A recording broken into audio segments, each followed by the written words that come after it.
So earlier today, it happened. No, it didn't. It literally did. I was just fucking standing there. I wasn't even doing anything. I was I'm open to hearing. There. Do you guys remember there was a thing of paper towels right here? I actually didn't see that. Fuck off. There's a paper towels on the desk. Okay. Noelle was cleaning stuff up to get us ready for our recording. That sounds like and me. she picked up the paper towels and she, with all of the force in her strong lesbian arms, came at me with these fucking paper towels. And at the last second, she pulled the force back. But I was so scared to death that she was going to hit me in the body with these paper towels. I didn't do that. And none of you guys were looking. Yeah, that didn't And happen, then she just Juniper. walked past and she had this little smirk. Like she was like, hee. Juniper, I don't think that happened. And then when I had a normal reaction about it and I was upset to a normal degree about having a hit done on me, all of you guys said I was fucking lying. I didn't say that. Side. I didn't say that.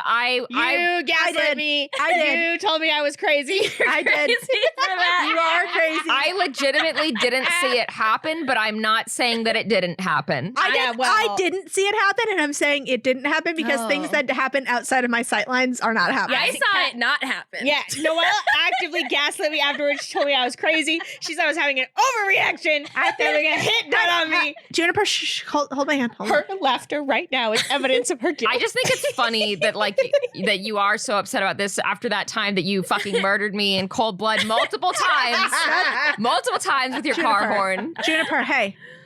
You need to calm down. That didn't happen. Just calm down. Calm down. It literally Now this didn't is happen. for the listeners at home. This is the technique that you want to use when someone is really upset about something. Is first you tell them calm down. You're overreacting.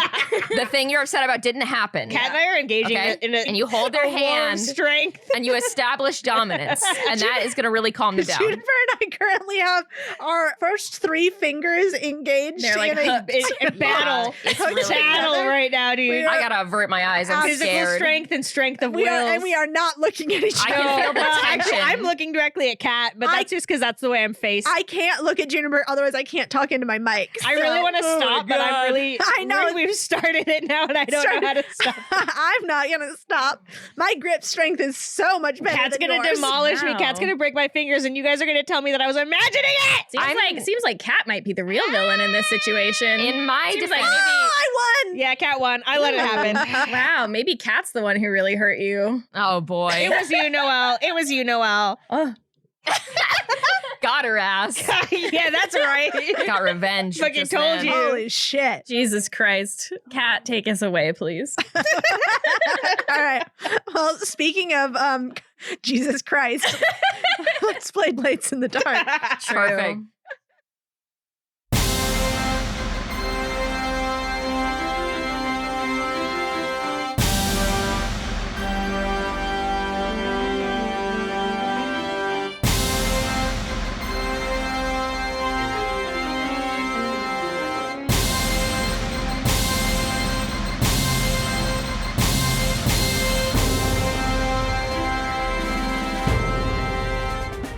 Hello, my name is Kat, and I have never done a hit. Oh, wow. Hi, my name is Noelle. I play Pepper, and she is a railjack, and I have never done a hit, and she's never done a hit. Hi, my name is Juniper, and I play Valerian, and he's a slide. And I've never done a hit, but I'm about to. Kat, you better look out. I think Juniper's mad at you. I'm about to do multiple hits. Oh no. Good thing I sit on the other side of the table. Yeah, you're safe. Noelle's actually the farthest away from me. Yeah, I was gonna say the only person who's really in danger here is Errol. Yeah. Every day of my And historically, every day of my life. Errol is the one who gets hit the most. I was gonna say, hi, my name's Errol. I play Friedrich Weiss, who's a leech. And every day I suffer the slings and arrows of outrageous fortune. And I get honked at by people's cars and struck down and beaten and run over. And it's fine. And it's just part of who I am. Last time you all got settled into NEVERNOWHERE. You got your rooms, you checked out your digs. Friedrich, you are doing your little experiments in your little room in Candle Hall. My own little corner in my own little chair. Yes. You can experiment whatever you want to experiment. Pepper, you have been warned against busking in the Dark Lamp Canal because there's a lot of rival buskers. you're going to have to fight to the death with your music. And you don't want to fuck with buskers. Yeah, I'm dangerous. Yeah, you don't want to fuck with buskers. And Valerian, you have a gang trying to steal your house. Oh, yeah. So all of our problems are kind of at the same level. Yeah. Same level. You guys have 2 stops to get your hands on 3 mementos, which are sentimental or meaningful objects with memories attached to them that you can use to pay your fare on the train. And you have all now reached your first stop. The interdimensional train of NEVERNOWHERE has stopped in a world called Aphitraea. The train's Bluebird Scouts have reported that there is a Sun Goddess festival happening this week, and the people at Aphitraea are ready to party down, and they are also expecting to see all manner of sorts of strange newcomers coming into town, even outside of the circus arriving in town. Pepper and Valerian, you more or less agreed to work together in the end, but Friedrich, you declared that you are going to get all 3 mementos by yourself, and you went off alone, and that's surely not going to bite you in the butt. Yeah, it's a great decision, and I stand by it. Okay. So, Friedrich, we'll start with you. You alone start on your way to disembark the train. As you slither through the raucous crowds of NEVERNOWHERE's population, you hear suspicious snatches of suspicious conversation between gangs of suspicious-looking people. Over the past weeks, you've begun to realize that most passengers on this train are not, in fact, circus performers. The majority aren't cooks or carpenters or artists or scientists, and those that are, well, it isn't their day job. And the whole stick-up was on our turf, one voice says. The houses don't have locks here. It's free real estate, says another. Yeah, you heard the punishment score. Even if we get caught, it's not like they'll kill us. Some of the crews you pass by look slick and professional, and some are made up of only enforcers with bulging muscles and intimidating weapons. Some groups whisper occult chants to the ghosts of the train, and some wear open insignias denoting which gang they belong to, and some don't stand out at all, blending into the background. All are donning various versions of the elaborate leather sandals and pleated robes provided by the costume department. And all that you can see are part of a group. Not you, Friedrich. You can do it. All by yourself. You think you've got a pretty good measure of the situation after all, right? The train runs on mementos. If a person doesn't have any mementos, then they pay the fare with their memories. And if they do that enough times, well, you saw what happened to Nod. They cease to be a person at all. The memories that are made on the train, mementos that are made on the train, those are worthless to it. You can only get mementos from the worlds outside the station. And so, what you need to do, Friedrich, what all these people need to do, is steal something. NEVERNOWHERE is a society owned and operated by thieves. In the snatches you've caught between experiments in your room, you've heard their skirmishes for territory and their bids for power. The most powerful gangs run nearly everything on the train, but the real magic happens when they get off of it. At each stop, marauders in all their forms pour out into the unsuspecting world to collect their prizes. The circus raises its tent for a performance to titillate the masses, and the rest of the population empties out into the surrounding city for a score. So, before we jump in, narratively, we are entering the part of Blades in the Dark called Free Play.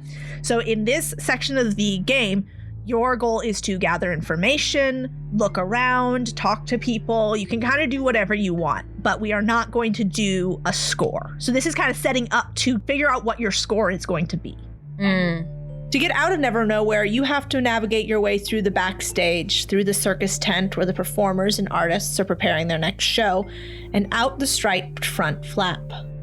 The sun is almost blinding after not seeing it for so many days in a row, but eventually your eyes clear, and when they finally do, you see the world of Aphitraea.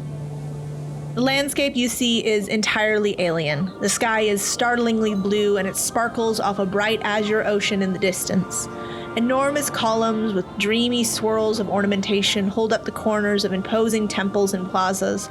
Sandstone buildings with pastel roofs and curtains soar up into the silhouette of a city built on the hanging edges of hills and cliffs. The city couldn't be more different than the one you came from, and yet it gives you a strange sense of deja vu all the same. However, there's no time to take in the view, as you find yourself squeezed in among a packed crowd of revelers. The market is filled with people in tunics and lace sandals carrying wineskins and pushing their way from one entertainer to the next. You run into a couple who are watching the puppet show in front of the theater, and one says, "Wasn't the Xenoi with the dancing pigs supposed to be in this spot again this year?" And the other said, "He must be somewhere else. Come on, I want some of those fish dumplings." The market district is full to the brim, and you are able to slip into the flow of traffic and shuffle along with the rest of the people. Merchants in open-air stalls are shouting themselves hoarse to be heard over the throng, advertising special Sun Queen Festival prices. Street performers have carved out little circles of space to use as their stage to display tricks of acrobatics or juggling. Stilt walkers pick their way through the press of bodies to hand out long-stemmed yellow flowers to anybody who catches their eye. And the music played on lyre and drum drifts above all the noise. It seems that the main flow of traffic is heading towards a building made of yellow stone with a carved pediment and tall Doric columns. The pediment shows a woman in a crown of sunbeams among cavorting nymphs and satyrs, cradling a lyre in one arm and an arrow in the other. And Friedrich, you have just dove headfirst into this crowd. Did you stop by the costumer on your way out? I did. Yes. So what sort of outfit did you put together with the costumer? Well, I prefer something that's more modest to the general attire of this place. So I think what Friedrich has done is, he's wearing the equivalent of sort of scholarly clothes for this world, but he has kept on his slacks and shoes. Okay. So as you are pushing your way through the crowd, someone grabs your elbow and pulls you roughly into an alley. Unhand me! And it is two rough, stout-looking men. They say, "What sort of aristo is this? Has the fine clothes of a scholar," and they're picking at your tunic. "What are these?" And one of them, reaches down to grab you by the foot. Time is going to sort of slow down here. We're in bullet time. What action would you like to take as he is trying to grab you? Well, I think since we're in such close quarters, my only real option here would be skirmish. And what I'd like to do is I'm able to carry alchemicals on me. So I want to try and pocket sand him with an eye blind poison. Okay. All right. So because this is something that you have on you, you're kind of prepared for, we're going to say standard effect, risky position. So go ahead and roll your skirmish. And since I don't have any points in skirmish, I roll 2d6, take the lower. Okay, so that's actually a 5 and a 6. Oh, hell yeah. Okay, so a 5 is a success. You do it. You blind this man with your poison as he tries to lift you up. And he falls back, rubbing at his eyes, trying to get the stuff out of his eyes. Does he let go of my ankle? He lets go of your ankle, but his companion grabs you from behind and presses his forearm up against your neck and begins to choke you.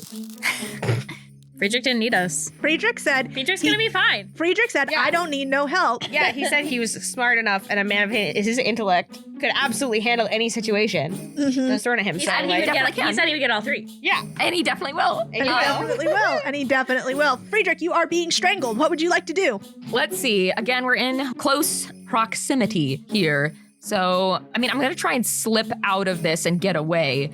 So I think might be able to try to use the prowl skill in that case Okay. to try and slip out of their grasp. Okay, so the higher one was 2. Oh no, that is a failure. You do not accomplish your action. You are unable to slip away. Actually, you're trying to slip out of his grasp, be a slippery little eel. But no, you are a dry eel, and you are held fast as he continues to choke the living daylights out of you. So please mark level 1 harm on your sheet. Harm, okay. Yes. So the way damage works in Blades in the Dark is a little bit different than it does in D&D or any of the other crunchier games. You have those boxes on your character sheet. You get, I think, 2 level 1 harms, 2 level 2 harms, and 1 level 3 harm.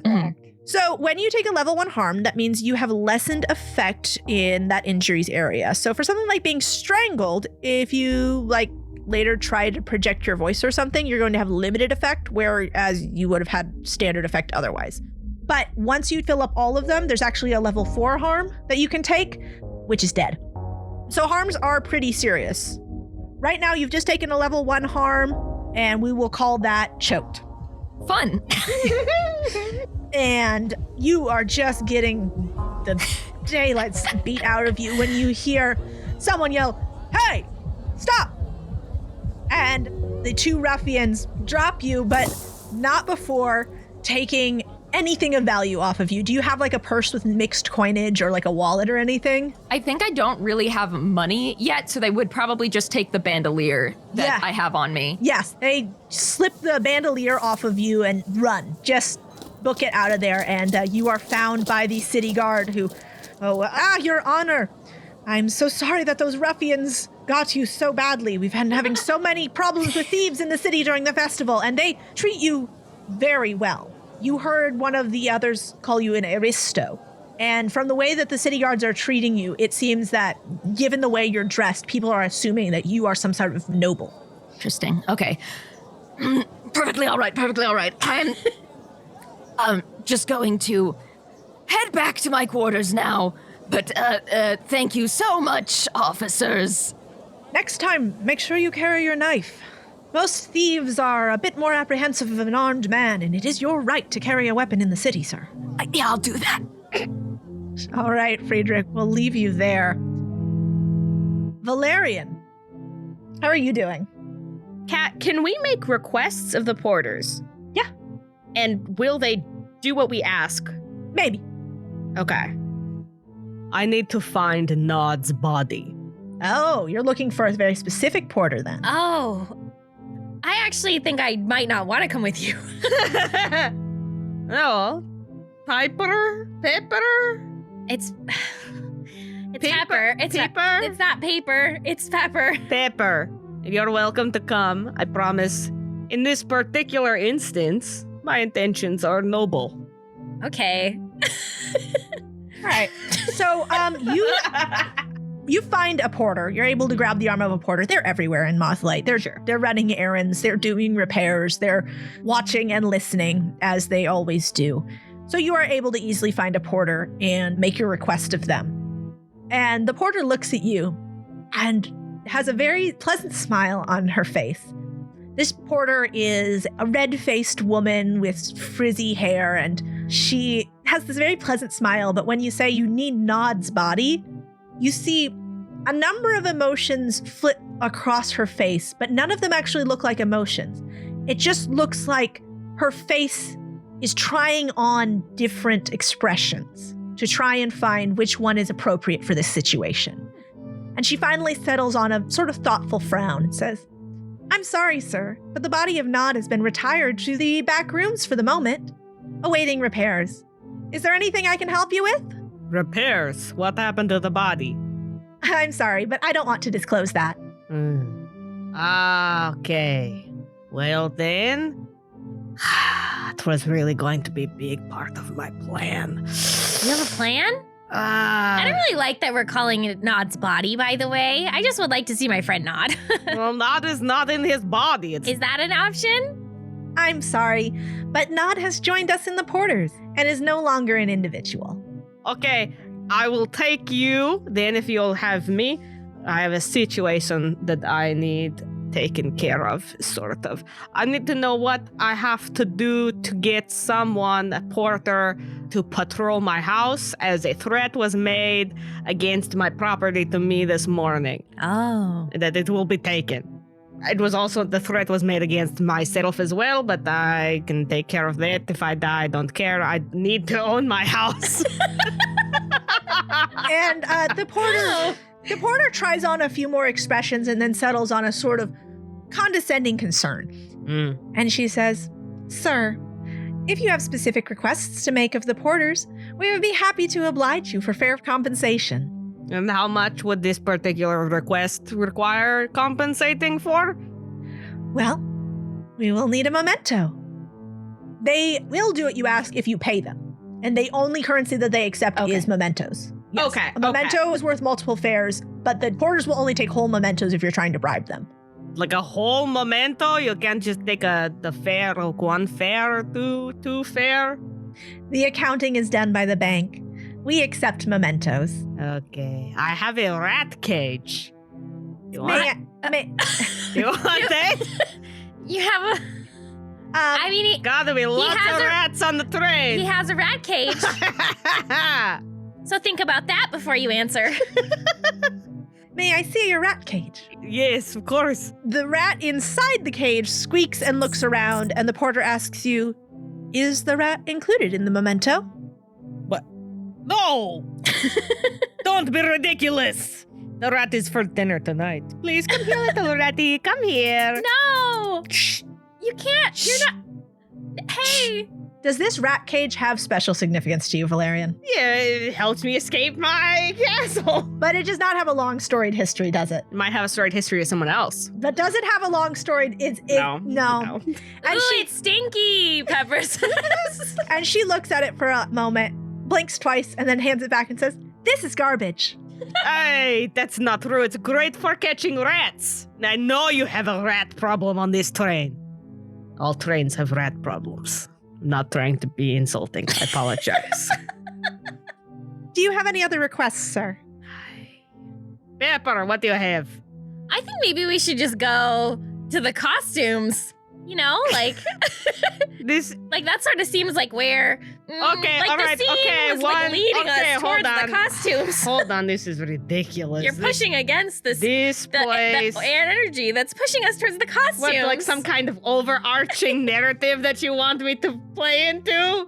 Well, if you Please. did, it would make it a lot easier. Oy. I wish I had a costume on right now. Oh boy. Kat, just for my own edification, like, are they going to steal my shit while I'm out this time, or is that something I can wait to deal with? You later? can wait to deal. with Okay, it. okay, They won't steal your shit this time. All right, What shit do you have to be stolen? my house. Well, yeah. My house. Yeah. They're gonna take my house. Right. Yes. Okay. Yes. All right, Valerian says, all right, well, if I need to pay a fare, if I need a memento, might as well go get a memento, okay? Piper, let's go to the costume It's not shop. Piper, it's Pepper. That's what I almost said it's paper. That's your new name. Let's go, Paper. Oh, I'm feeling so many things. I can't. I'm so glad I'm gonna get a costume. All right. So you guys head to the costume department of the circus, which is on your way through the backstage. And this is a hive of activity as costumers are pulling out tunics and sandals and peplums and all sorts of Grecian-style clothing. What you and I would call Grecian-style clothing. As you're coming into this wardrobe room, you see Friedrich as you are crawling your way back. Yeah, I'm like scurrying back. I'm like a creature that, like a cockroach, and the light has been turned on, and I am just like zipping back into the train from whence I came. I am bruised and bloodied, and my clothes are torn. Pepper kind of darts towards you and is like, "Oh my God, Friedrich, your costume looks really realistic." Paper, look it's the intelligent man. Not paper. Wow. And Pepper. Friedrich slams his fist into the wall of a train, and he says, "You know, where I come from, when someone, you know, I work at a university, and I'm a professor, and when you walk around the streets, when you dress like a professor, everyone knows. Everyone knows. You don't have any fucking money."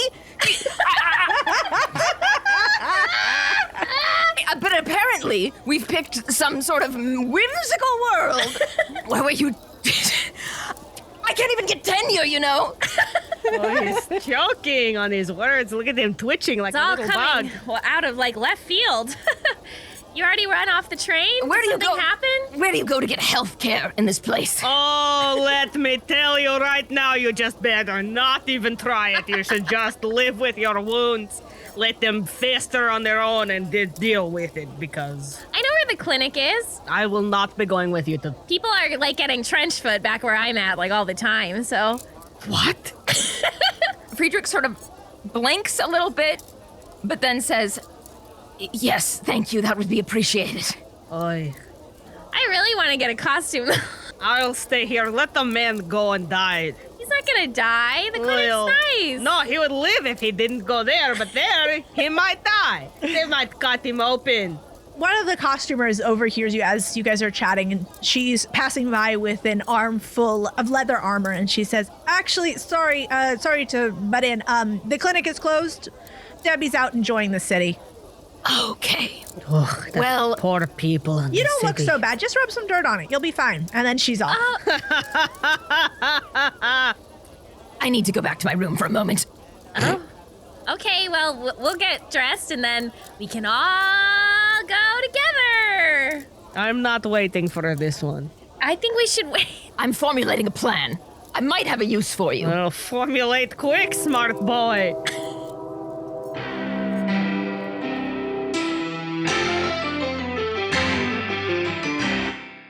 Good morning, beautiful listeners. It is a sunny 81 degrees here in Minneapolis, Minnesota. I hope you're having a great day. Welcome to Drive Time Radio with Kat. It's the mid-roll. Hark, hark. Okay, I'm done with that bit. I enjoyed it for about 2 seconds. Anyway, hi, welcome to mid-roll. Thank you so much, as always, for listening to this episode of Never Nowhere. We are having so much fun with this new campaign. And we're really glad that you guys are liking it too. Let's see. Let's get on with the mid-roll tasks. Any news? Yes. If you did not stop into our live stream for Riverdale Roulette, make sure you go back and watch the VOD. We have started a new project, Riverdale Roulette, where we are tackling the most insane show in the most insane way. Every 2 weeks, we will be watching a couple episodes of the hit CW show Riverdale in a completely random order. And then we will be coming together to try and piece together the plot from the disparate pieces that we have seen. It is going to be a great time. We just had our episode 0 of this live stream event where we discussed our rules. We made a bingo board and we started to put together our conspiracy board. So if you have not checked that out yet, please make sure you do. It's going to be a really fun time. I also just want to highlight that we're kind of doing an unofficial summer of streams. I don't know, maybe we'll make it official, but I'm going to be live streaming Tales of Symphonia on Twitch starting the day that I'm recording this, which is July 1st, which you guys won't hear this until I think the 10th. So, and then Noelle has been streaming Final Fantasy X and Juniper's got a whole bunch of streaming going on all the time. So check out our social media for those live stream announcements. We're not doing any sort of a formal schedule, except for Juniper, who's got like a whole thing going on, and they're a very funny streamer. Shout out to the Builders, I guess. That's a thing from their live stream chat. Shout out to the Builders. And let's see. I think that's it. That's it for news. So check us out on all this streaming, what we're doing. It's the summer of streams. I'm making it happen and making it official by putting it in a mid-roll announcement that none of the others are going to hear until the episode comes out, except for Noelle. So I guess Noelle could censor me if she wanted to. Anyway, let's thank some Patreons. As always, the best way to support us is on Patreon. We so appreciate anyone who goes over there and donates. So this is going to be a big shout out to Sam, Boom Boom Cat, Mickle Pickle, Hey Josh, Phoenix Skies, Tarragon Keister, Rainier, and Sandman PSU. Thank you all so much for donating. We really appreciate the support. You are the coal in the engine of the never-ending circus train of our hearts. And we so appreciate you. Thank you so much. Next, I am going to choose a comment from the Spotify comments on our last episode. And today we are going to highlight Mallory Pallory 11, who says, Noelle's uncontrollable giggling as Juniper talks in character is my absolute favorite. Laughing emoji, heart emoji. And yes, Mallory Pallory, it is all our favorite too. I still haven't gotten over the choice that Juniper has made in terms of the voice they are using. And when they broke that out for the first time, boy, oh boy, did we all lose our shit. And I think we're going to continue to lose our shit for a while. So I look forward to seeing how that voice evolves in the future. So thank you so much to Mallory Pallory 11 and everybody else who commented on Spotify. If you want your comment featured on an episode, leave us a comment on Spotify. It's Spotify. Leave it on Spotify. Okay, but we also have other places to reach us. You can also check us out on our Tumblr. We are most active on our Tumblr, but we've also got a Blue Sky, Instagram, and there's also a subreddit that Noel got going, plus the super active, super friendly, super fun fan-run Discord. Please go ahead and check all of those out. Follow us everywhere you can follow us so that you never miss even a little scrap of Legend Lark news. You'll get it all, and you'll get it all in duplicate, triplicate, quadruplicate if you follow all of these social media platforms, which we encourage you to do. Lastly, I have a message to Chantel. Chantel, hope you're having a wonderful summer. Hags, your code word is Pigeon Kicker 9000. The sleeper agent is active. Go.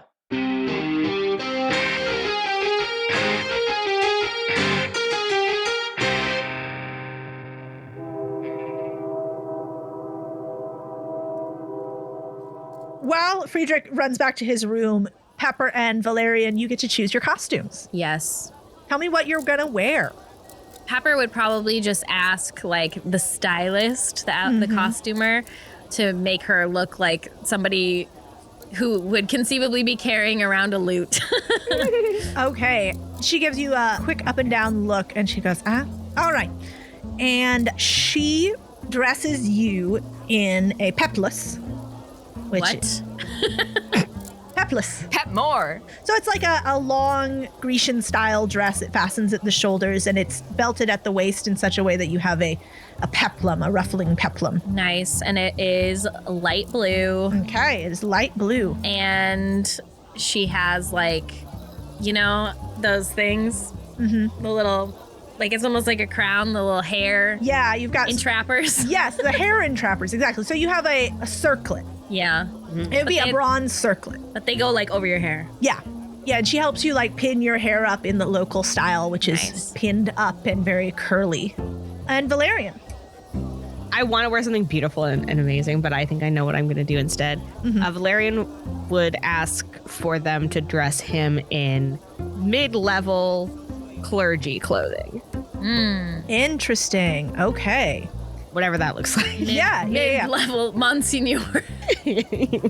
Yeah. Okay, so then they dress you in a white, one-shouldered tunic that has a rope belt and a bronze pin that is holding the one shoulder of your tunic. And the costumer sort of looks at you and hems and haws a bit and goes, well, that hair color isn't very common here, but Actually, I was going to I'll make ask, do. are cattails common in this one? I fucking forgot that he's a cat boy.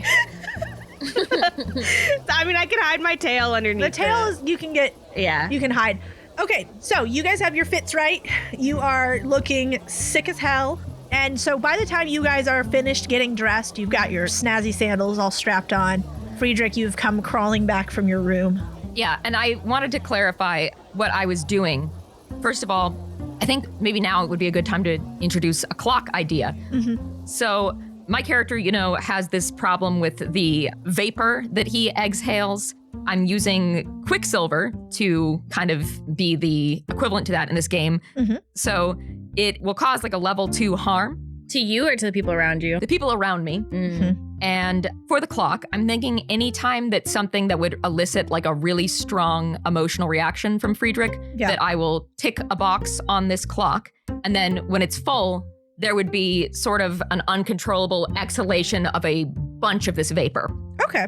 And I was thinking what he's going back to his room to do, since you can untick stuff on clocks, is he's going back to his room just to have like a little screaming session and to just kind of Get some vapor out. Yep. Okay. And on top of that, Friedrich also does do his own makeup. That's kind of something that he has from his background. So he's kind of cleaning himself up and covering up, cuts and bruises. Sure. Okay. So you come back looking a bit more refreshed, a little calmer, a little more put together. I want to go back to the costumery. Yeah. So as you come crawling back, Friedrich, your companions, as they have been thrust upon you, they are just finishing lacing up their sandals. And Pepper has been trying to like stall Valerian so that we have enough time. Yeah, Valerian is like, Valerian's ready to go, and he's like Yeah. huffing and waiting annoyedly for you to finish And- your sandals. Yeah, and he's like Pepper's about to oh, leave. I tied it in a knot again. Oops, I guess I'll just have to. By the time you come back, Valerian has started to tie Pepper's sandals for her.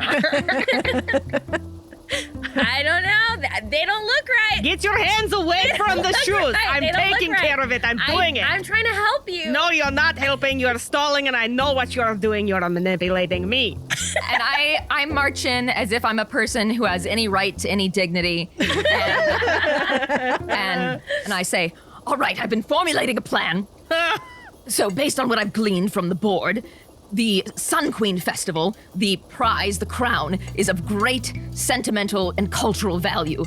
We simply need to find a way to infiltrate the festival, plant our own Sun Queen, and then reap the rewards. That's your plan?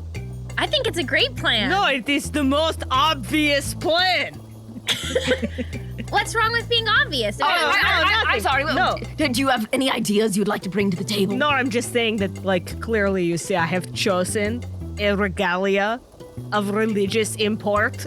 So obviously, So you'll become the Sun Queen. that was my plan, yes. So have you been out there yet? No, I've been waiting for you because this buffoon can't do her sandals. Okay, because I just wanted to check if there are any other professions that I should avoid dressing like before we do go out. And a customer comes by and goes, "You could try and blend in more. Take your pants off." And I say, excuse me. No one out there wears pants. I don't think they've been invented yet. And Friedrich kind of goes red in the face, but he mumbles to himself, very well. Yeah, let's see those Hands legs, off. Hands boy. off. No, hands off, you're hands you're off. making it weird. And I go elsewhere to be dressed in kind of more, middle class civilian clothing. Okay.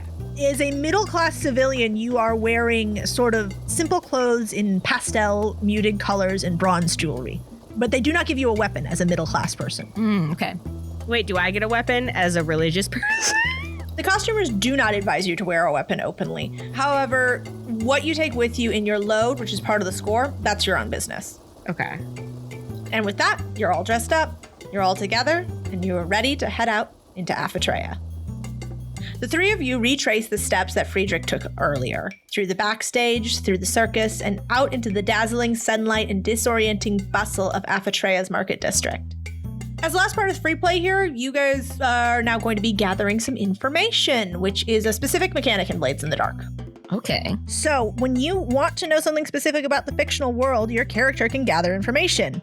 I will ask you how your character gathers the info, and you can tell me. If it's common knowledge, which it won't be because you guys are new to this world, I will just answer your question. And then if there is an obstacle to the discovery, then I will call for an action roll. Okay. If it's not common knowledge and there's no obstacle, then it will be a fortune roll, which is just succeed or fail. We don't add Okay. anything to it. Each little piece of information we make a roll. Yep, each I piece want of to find information. this out. Okay. Yep, and you just tell me how you're going to find that information out and then roll for it. Okay. So, you guys are now set loose in Aphitraea. You are among the chaos of the market district. Just to remind you kind of what's around, there's tons of performers, lots of people eating and drinking. There is a temple just a little ways away from where the circus is, where you see a pediment that shows a woman in a crown of sunbeams. So, what information would you guys like to gather? What do you guys want to try and find out here in the city? So I think kind of as we're standing there, I would kind of am surveying the area and you two, and I say, so what sort of skill sets do the two of you have? Pepper proudly steps forward and she says, well, I can keep my balance on almost anything. I'm really good at sneaking around. I once fought a girl and she lost an arm. And Hold on, wait, no, I'm interested in that. and I know a lot about these cities because I've been to them before. How did she lose the arm? Wait, you've been here? Not this city, but this city, kind of. How did she lose the arm? Oh, well, I really got her. I got her bad. Valerian looks at you differently. Yes, so does Friedrich. Well, that's better than I was expecting. Well, you didn't ask before. Right, and You never asked before because you thought you could. Anyways. right. So then you. I don't have to tell you anything. But if we're sharing, I'll tell you base knowledge. I have a lot of experience governing, Governing in the Yes. government? leading a government. Friedrich looks really like wary and disgusted. I have a Pepper lot. looks amazed. I have a lot of experience climbing ranks, one way or another, Whoa. and I have a lot of experience with people. Okay, so practical skills. I gave you the information you need to know. I roll my eyes. What about you, Friedrich? Yeah, what do you bring to the table? Well, I'm extremely versatile, but my main area of expertise is chemistry. Poisons, acids, bombs. I can manage anything quite adeptly. And you thought you were gonna be okay out here by yourself? That is hilarious. That is funny. Well, wow. I can do other things also. Clearly. Uh, You have much experience as a punching bag? look, it doesn't matter because now you have us, and we're gonna be a team. Friedrich is like gritting his teeth. Valerian doesn't say anything in response to that. Pepper feels great, and she's she's so excited for where this is all gonna go with her new friends. Okay. All right. Well, let's gather some information, you guys. So, to gather information, tell me what sort of information you're looking for and what you want to roll to gather that information. And depending on the results of that roll, you will either gather a little information, not a lot of information, or you'll get a really good amount of information with exceptional details. I think first I need to find a small underling. Look for people who they look weak, timid. Pepper's eyes are like shaking, but they're like slowly turning towards Friedrich. Easily manipulated and fearful of authority. Okay. And then I think I will be able to use my Valerian gestures to his dress. And Friedrich just looks very confused. Your body? Yes, Paper, my body. That's not my name. All right. So, are you saying you want to go to like the temple and find a temple? Yeah, I suppose so. There's yeah, a I temple guess- really close by. Yeah, You guys temple. are like right next to a temple right Okay, now. yeah. So you guys head over to the temple. Why don't you go ahead and roll me command? Okay, and how does this? How many pips do you have in command? So I have one on the left of the line. Okay. And one on the right of the line. Okay, then you have 2. So Okay. you'll roll 2 dice and take the higher. Okay. Okay, that is going to be a partial success. So you're just going to get a standard amount of information. So you find a junior priest who is standing outside, sort of ushering this line through the temple as people are coming in to lay down their offerings at the foot of the goddess statue. And the underling says, "Oh, sir, didn't expect to see a senior temple official here. Don't worry, everything's going just great. We're just getting this line moving. It's a bit of a bear, but we're working through it." I'm sure you're doing wonderful. Don't even worry about it. Don't worry about me. I'm just coming in to see how things are proceeding on the schedule. Can you give me a quick rundown? I'll be right out of your hair. Sure. And he looks a little confused, like maybe you're supposed to know this, but Yeah, he should be used to higher ups not knowing fuck all. all right. But he says, okay, well, we're in the thick of day 1. Right now, I think all of the contestants for the festival are gathering at the High Temple. Lots of really nice young women this year. I hear the princess is actually competing, which is really stressful. But then tomorrow we're going to start the contests. First, there will be archery, then music, then charioteering, then tactics, and then the poetry contest will round out the day. And then we decide the winner, do the parade from the Agora back down here. She'll receive her crown. Don't worry, that is locked up tight. And then the last day is all festivities. Okay.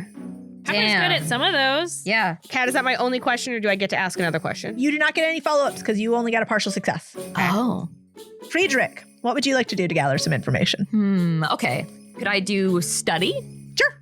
Okay, so I think I want to get a better idea of the kind of different arenas and venues that are going to be hosting the various events. Is it all going to be like one coliseum, or is it separate? That you do not yet know. You're going to go study the city plans and see what you can find in the archives. Okay. Oh, that's a 6. Heck yeah. Well done. All right. You get a great amount of detail. So you are able to find in these archives not only just the city plans, like it is written on papyrus scrolls. You find plans for various structures in the city, but you find crucially a schedule of events from previous years. And you are able to find out from that the festival is going to be taking place in a coliseum. And in this coliseum, there will be first a archery competition where the contestants will shoot at targets. Then that will be cleared away, and there will be a stage where they perform their music. And then there's charioteering, which takes place in a nearby hippodrome. Then the tactics bit, this is very interesting. That is a mock battle in which the contestants must command small battalions to fight one another in the Colosseum. And then the poetry competition rounds out the day's festivities, and that is done back at the High Temple. Okay, so there's a bunch of different venues then. I think probably Pepper would want to scope out the competition. Okay. Valerian did learn in his gather information role that the other contestants are at the High Temple. Yeah. Okay. Yeah. Then Pepper would want to be gathering information by sneaking into the High Temple. Okay. So what do you want to roll for that? I was thinking consort or prowl. Are you going to do it sneakily or charmingly? Sneakily. Sneakily. All right, then prowl. Roll me prowl. Okay, I have 2 dots in prowl. All right. Dang, I got 2 6s. Oh, hey. Hell yeah. You are going to get a ton of information then. Yay! Damn. Okay. All right. So yeah, you get great information. So, in your sneaking around, Pepper, you are able to find a perfect path into the area of town that is called the Aristoikos. As you flip between the buildings and through alleyways, it becomes clear that this is where the richest citizens of Aphitraea must live. The houses are enormous, the streets are quiet, the walkways are painstakingly clean. Guards stand outside the most regal homes with crossed spears, protecting their employers from theft or harm. And you are able to find a path through this area of town to the High Temple, and you are able to find a secret path into the inner sanctum of the High Temple, where a group of young women have gathered, awaiting these competitions. These are all the daughters of the nobility. So the princess, as we learned earlier, is competing, but there's also a lot of other ladies from the noble families. There is one lowborn woman, and the word they use for that is that she is a helot, which is the poor working class of this city. We talked about how this is a city that has high order, and what that means in this instance is that there is a very strict caste system.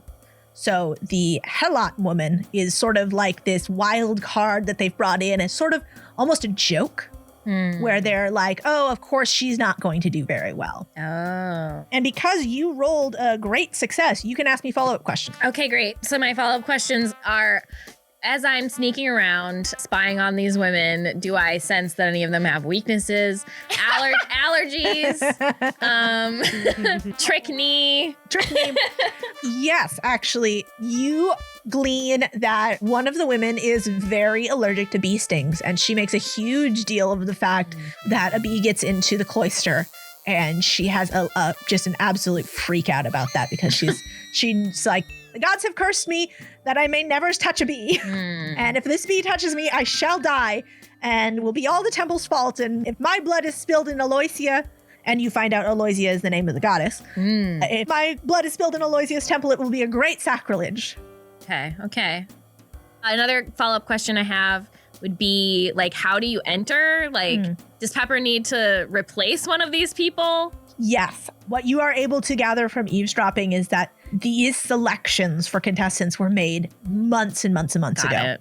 But one of the girls did replace somebody else. And she's sort of this last minute addition, and she is super obnoxious. Everybody's really mad that she's there. Is she the one that's allergic to bees? Yes. Yes! Contestants that we know so far. Princess. Allergic to bees. A lady allergic to bees. Annoying allergic girl. to bees. There's more than And that, poor though. girl. And poor girl. Yes. Okay. So you guys have rolled. You have got your information. You have some idea of what your plan is. Is there anything else you'd like to do before we get this score underway? Pepper puts her hand in the middle, like we're all gonna put our hand in the middle. What are you doing? Well, we're a team now, so you can put, like, I put my hand, and then this is just, you put your hands. We don't do that where I'm from. Well, you're not where you're where we are. This guy's And not doing it. I don't think we do it here. Friedrich, put your hand. I don't understand. What is this? Some sort of ritual? Put your hand on my hand. I think this guy knows what you want and is just saying that he doesn't Valerian, because he doesn't want I'm to do starting it. to feel like you know what I want. No, I don't. Okay, 1, 2, 3, go team! Pepper does by herself.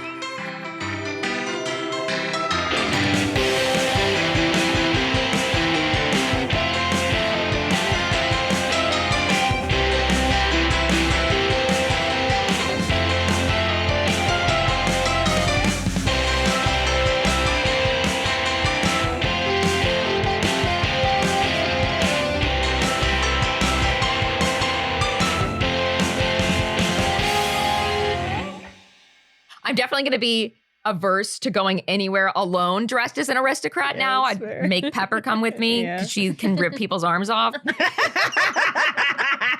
Yeah. I do like that Pepper's our strong man. Yeah. She's got to protect me.